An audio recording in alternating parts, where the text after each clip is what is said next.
मास पक्षर ITI ठारे वृक्षरोपण कार्यक्रम शुभारंभ।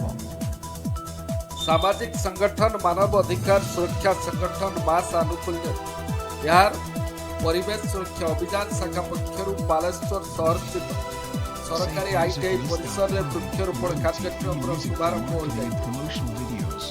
बालेश्वर सांसद प्रताप चंद्र षडंगी, बालेश्वर जिलापाल सूर्यवंशी मयूर विकास एवं जिला परिषद मुख्य कार्यनिर्वाही अधिकारी विश्वश्री नायक प्रमुख एठार गोटे लेखाएं गछ लगाई कार्यक्रम शुभारंभ करते।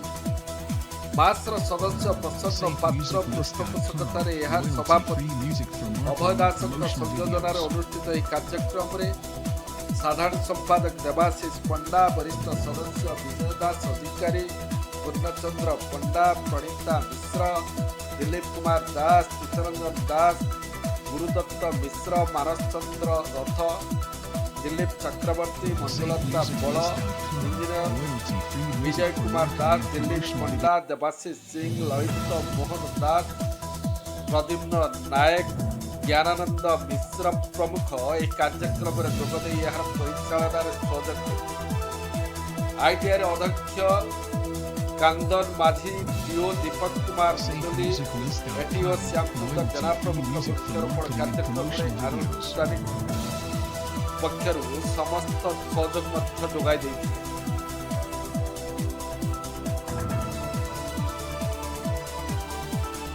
सामाजिक संगठन मानव अधिकार सुरक्षा संसद मास बोलिया पक्षर आम आमर प्रथम कार्यक्रम भाव में परिवेश सुरक्षा अभियान आज आनुष्ठानिक भाव में ये आरंभ कलु एवं यही अवसर में आईटीआई ठारे आम आज वृक्षरोपण कार्यक्रम आरंभ कलु।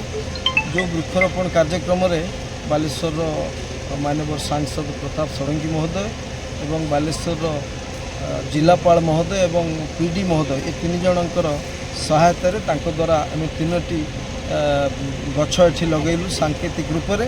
परवर्ती समय रे आम विभिन्न विद्यालय एवं सार्वजनिक स्थान मानक जिते अधिक अधिक वृक्षरोपण करूँ बालेश्वर जनसाधारण सहयोग नहीं एवं जो समभावापन्न जो अन्य अनुष्ठान अच्छा अन्य व्यक्ति अच्छा समस्त सहयोग परिवेश सुरक्षा आम जिते जहाँ कार्यक्रम करिपरिबा चेष्टा करिबा।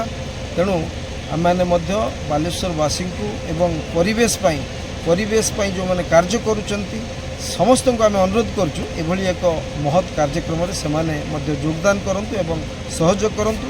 केवल परिवेश सुरक्षा नुहे अन्यान्य बहु अभियान माध्यम आम जनसमाजर किछि सेवा करने आम अंगीकारबद्ध। तेणु मु पुणी थे समस्त को अभिवादन जनाऊँ, शुभेच्छा जनाऊँ। आज शुभ अवसर में समस्ते आम सहित हाथ मिलातु एवं समाजर सर्वविध उन्नति एवं मानव अधिकार सुरक्षा आम जो लड़े जारी रखू से सामिल हो।